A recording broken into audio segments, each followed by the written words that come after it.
जो एक होता है कंपाउंड, एक होता है मिक्सचर, है ना। मिक्सचर कहते हैं मतलब क्या, काइंड ऑफ मिक्सिंग, है ना, जिसमें एक या दो तीन चार अलग अलग कंपोनेंट्स होते हैं, उन सबको एक साथ मिला देते हैं, है ना। तो जो बनता है that is known as mixture. Yes और नो? Yes sir. ठीक है, जैसे कि इंदौर में जो हम कहते हैं नमकीन, बड़ा फेमस है। हाँ सर। मिक्सचर भेल। बिकता है भेल मे बी भेल, बट मिक्सचर जो बिकता है ना, तो भेल भी क्या है, एक तरह का मिक्सचर ही है। ठीक है, और सर है ना। तो मिक्सचर तो क्लियर हुआ हमको। हाँ जैसे भेल बोलते हैं हम, तो भेल में वो क्या देता है, मेजर कंपोनेंट क्या होता है भेल का, ताकि परमल। उसको सस्ता पड़े? परमल। परमल है तो परमल ज्यादा डालता है ना, लेकिन बाकी चीजें जो होती है, सेव होता है और बूंदी होती है ना, और भी दो तीन तरह की सेव होती है, टमाटर प्याज, है ना, ये चीजें थोड़ी कम डालता है। सबसे ज्यादा कंपोनेंट क्या रहता है? परमल। इसका उल्टा अगर है कोई उसको ये बोले कि भाई साहब ये परमल नहीं चाहिए मुझे, तो भेल दे दो, क्या वो तो सेम रेट पे दे पाएगा? नहीं देगा ना। क्लियर हो रहा है? कारण क्या है? वो परमल सस्ता कंपोनेंट है ना, तो सस्ता कंपोनेंट है वो, जितना जितना ज्यादा डाल दोगे उतनी कॉस्ट जो रहेगी कम आएगी और उतना प्रॉफिट ज्यादा होगा। ठीक है, जैसे सेम चीज आप देखते हो, कुछ बहुत अच्छे मिक्सचर्स आते हैं, है ना, ड्राई फ्रूट वाले, है ना, कहते हैं भाई नवरत्न मिक्सचर है ना। तो नवरत्न मिक्सचर क्या है वो, अब उसमें कहते हैं भाई इसमें ड्राई फ्रूट्स भी है, तो थोड़ा सा काजू दिखता है, कुछ बादाम दिखती है ना, कुछ नारियल खोपरा दिखता है ना, कुछ वो क्या कहते हैं उसको, मखाने। हाँ, है ना। लेकिन क्या वो मिक्सचर ऐसा हो सकता है कि बस उसमें सिर्फ यही मेन चीजें हों? नहीं, है ना, कि ड्राई फ्रूट ही ड्राई फ्रूट नहीं रहेगा। मेजर कंपोनेंट क्या होगा उसका? मेजर कंपोनेंट हमेशा जो मिलेगा आपको, वही जो सेव रहेगी, पोहा रहेगा तला हुआ, ठीक है, है ना, बारीक सेव, और इस तरह की चीज रहती है उसमें। क्लियर हो रहा है? तो मिक्सचर तो ये चीज हुई। और इससे एक और चीज समझ में आती है कि मिक्सचर मतलब मिक्सिंग करते हैं अलग अलग कॉस्ट की चीजों की, है ना। ठीक है, तो इसी से एक दूसरी चीज जो मिक्सचर तो एक वो चीज हुई, है ना, और जिस रूल से इसको हम बनाते हैं that is known as alligation. अच्छा, ठीक है, तो what is alligation? So we say it is the rule which enables us to find the ratio in which two or more ingredients at the given price must be mixed.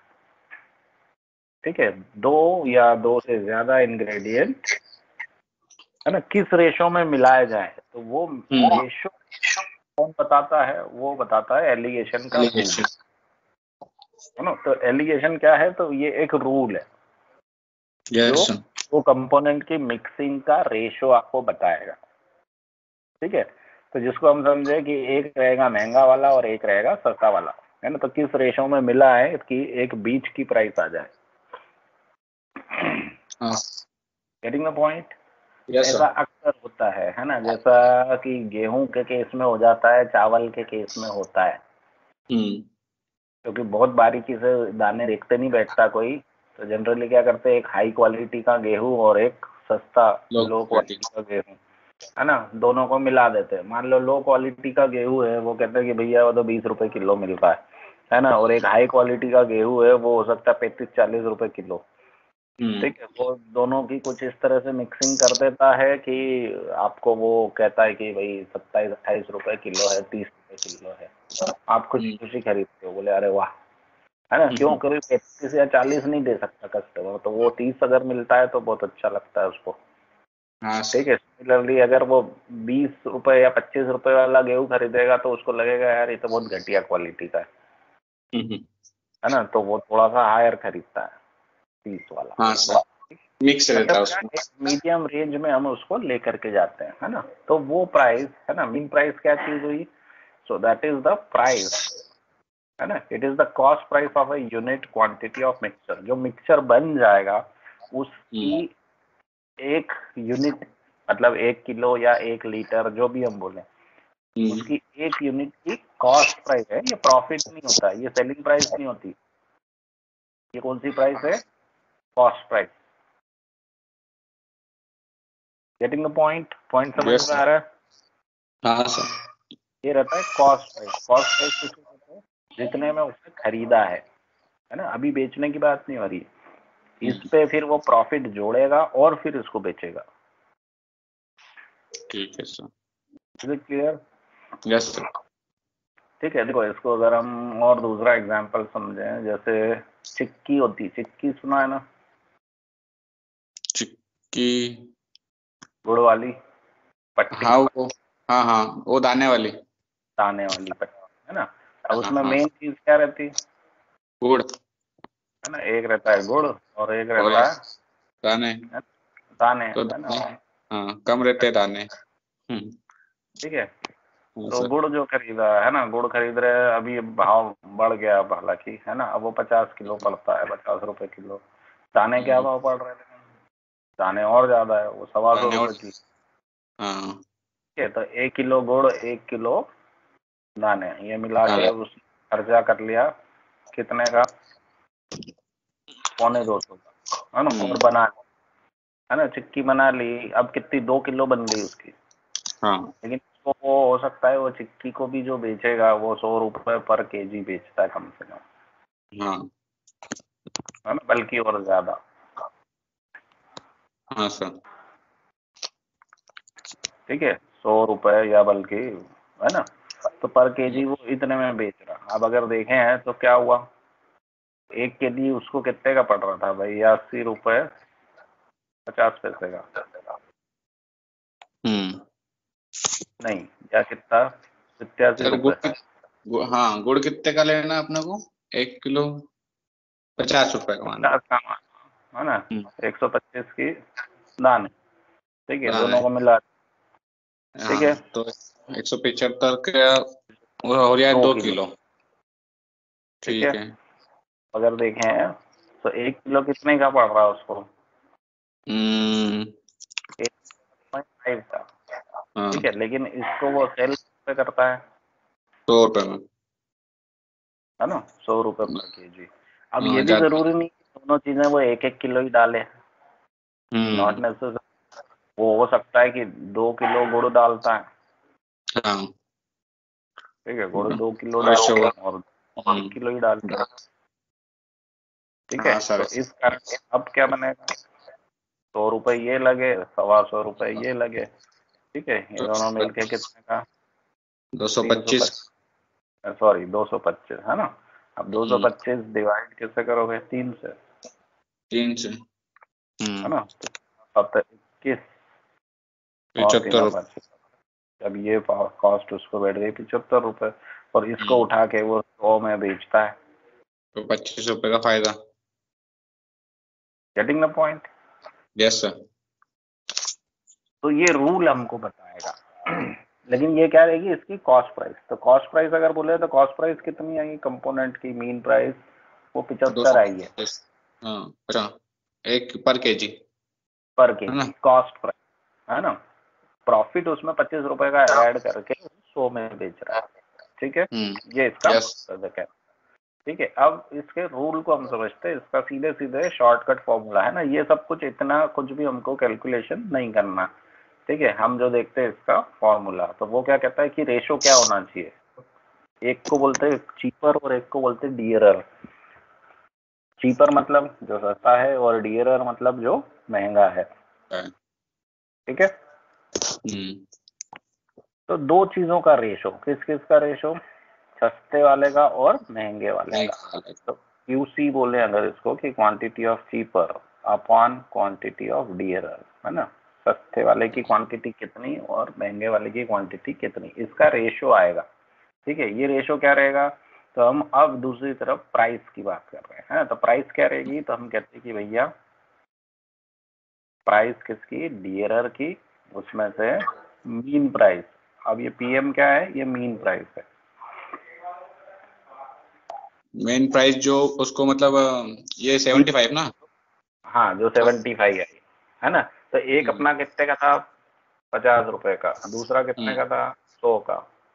ठीक है, लेकिन दोनों के बीच की प्राइस किस पे आ गई है, अभी इस केस में 75 पे आ गई, 3 किलो मिक्सचर। ठीक है, हाँ सर। तो ये यहाँ रख दें। और उसी तरह से मीन प्राइस अपनी 75 है, उसमें से माइनस करना है किसको, किसको माइनस करना है, 50 को। 50 को। ठीक है, ये फॉर्मूला आता है कि भाई ये इस रेशियो में मिक्सिंग करोगे तो ऐसा ऐसा होगा। Is it clear? Yes sir. ठीक है, ठीक है सर। अब ये सिर्फ हमेशा प्राइस से रिलेटेड हो ये जरूर नहीं, ये और भी कोई क्वांटिटी हो सकती है। It is not related to price. अभी हम इसको मेन समझने के हिसाब से प्राइस से रिलेट कर रहे हैं, लेकिन हमेशा प्राइस से रिलेटेड हो ये जरूरी नहीं है। ठीक है, हाँ सर। क्लियर हुआ ये, है ना। तो yes, एक तो ये फॉर्मूला जो हमको सीधे सीधे याद रखना है कि QC upon QD equal to PG minus PM upon PM minus PC, है ना। नाम में कुछ नहीं है, इसके नोटेशन में नहीं, हमको समझ में आना चाहिए कि क्या कह रहा है। सस्ते वाले की क्वांटिटी अपॉन महंगे वाले की क्वांटिटी, वो किसके इक्वल है, तो हम कहते हैं कि जो महंगी प्राइस है उसमें से मीन प्राइस मतलब की प्राइस है ना। तो महंगी वाली प्राइस में से बीच की प्राइस को माइनस कर दो अपॉन महंगी मीन प्राइस बीच की प्राइस में से सस्ती वाली की प्राइस को माइनस करो। ठीक है, इसी को यहाँ डायग्राम से समझाया है। डायग्राम जनरली ऐसा बनेगा, CP ऑफ चीपर ये बताएंगे, बीच में लिखेंगे मीन प्राइस और CP ऑफ डियरर राइट में। ठीक है, करते क्या है, तो ये जो ऊपर PC है और इधर PM है, ठीक है, तो PM बड़ा होगा, PC कम होगा, छोटा होगा, हाँ या ना, क्योंकि ये तो चीपर सस्ता है। मीन प्राइस क्या होगा, इससे ऊपर जाएगा, सस्ते वाले से थोड़ा ऊपर। ठीक है, राइट साइड में किधर क्या लिखा, PM माइनस PC। ठीक है, और अगर दूसरा एरो इस तरफ देखें बॉटम लेफ्ट में, तो इसमें हमको दिखता है CP ऑफ डियरर, है ना, महंगे वाले की प्राइस में से मीन प्राइस माइनस करेंगे तो ये लेफ्ट में आएगा। फॉर्मूला क्लियर है? A sum of ₹625 is made up of 80 coins, which are either 10 rupees or 5 rupees coin. How many coins are there of 10 rupees? मतलब ये 10 और 5 के इसमें मिक्स है 80 कॉइन, और अपने को निकालना है उसमें 10 के कितने हैं। हाँ, वेरी गुड, वेरी गुड। ठीक है। हाँ, तो अगर हम यहाँ से समझें कि टोटल सम कितनी आ रही, 625 रुपए। 625। हाँ, ठीक है, और 80 कॉइन है टोटल। ठीक है, तो यहाँ से हम ये समझे कि ये है अपना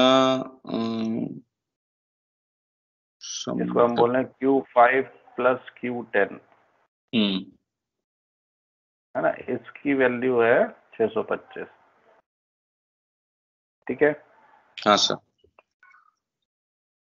अब लेकिन Q क्या है, Q5 क्या होता है, वो Q5 होता है 5 रुपए multiplied by number of 5 rupee coin.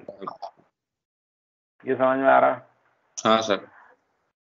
और Q10 क्या है, तो बोलेंगे 10 रुपीज उसकी वैल्यू है एक एक कॉइन की, और ऐसे कितने कॉइन है, हम कहते हैं 10 कॉइन। ठीक है, आया ना? हाँ सर। अब अगर हम ये देखें उस हिसाब से, अगर हम बोले कि अगर ये सारे 80 कॉइन अगर ये 5 रुपए वाले होते, ऑल कॉइन्स 5 रुपीज, तो कितने होते, 400 रुपए बनते। ठीक है, अगर ये ऑल कॉइन्स सारे कॉइन 10 रुपए वाले होते तो फिर तो 6,000 नहीं 80 ना।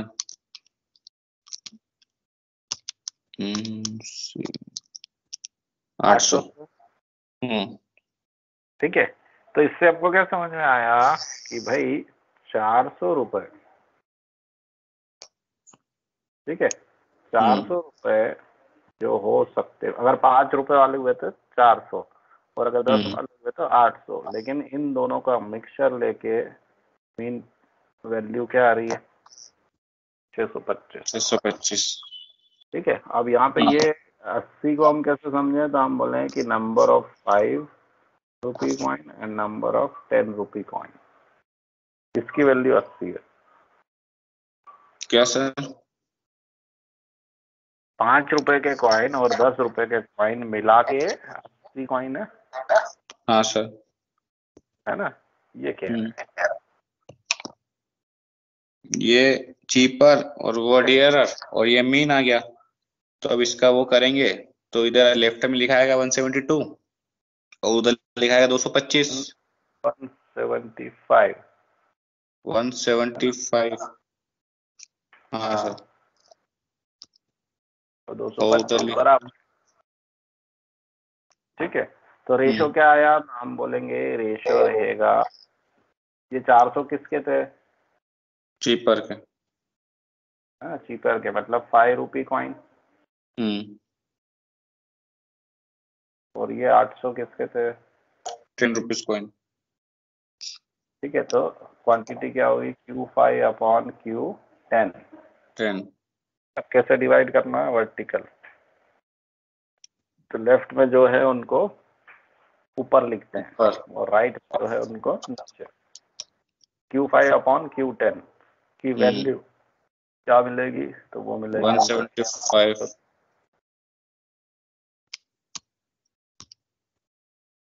ठीक है, कितना हो रहा है? 25 से डिवाइड करें।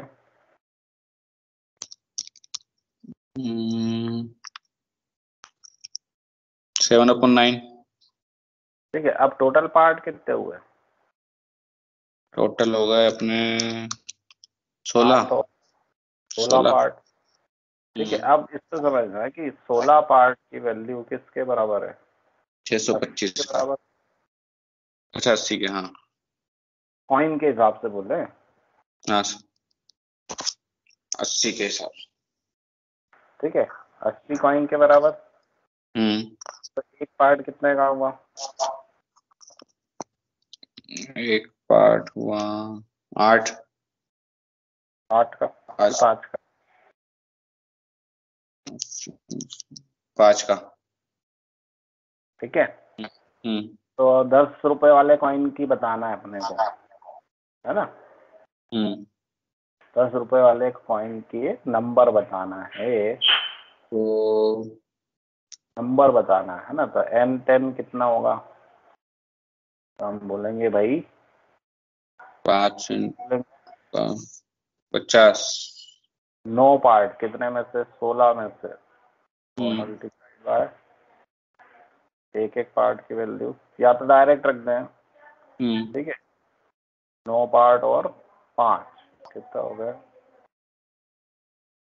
45। क्लियर है क्या? क्लियर है? 10 के सिक्के 45 में। एक पार्ट की वैल्यू 5, तो 9 पार्ट इसमें है इसके, तो हम बोलेंगे इसकी वैल्यू आएगी 45। तो 45 कॉइन है, कौन से? 10 रुपए वाले। 10 के। अगर उसको हम समझे कि 10 रुपए वाले 45 कॉइन मतलब कितने हो गए? 450। ठीक है, और बचे हुए 35 कॉइन जो है वो कौन से? 5 के वाले, वो कितने हो जाते हैं? 175, है ना? तो 450 प्लस 175 दोनों मिला के कितना हो गया? 625। है ना, और वही 625 रुपए दिए हुए। हाँ सर। ठीक है, अगला question. In a zoo there are few peacocks and few lions. Few ना बोल के हम इसको सम के ना लैंग्वेज के हिसाब से, कुछ पीकॉक है और कुछ लायंस है। लेकिन दोनों की संख्या टोटल हेड गिन ले कितने हैं? 50। 50 है। एक लायन का एक ही सिर होगा, एक पीकॉक होगा तो भी एक ही सिर होगा, ठीक है। अच्छा, मतलब पैर हाँ, अलग अलग,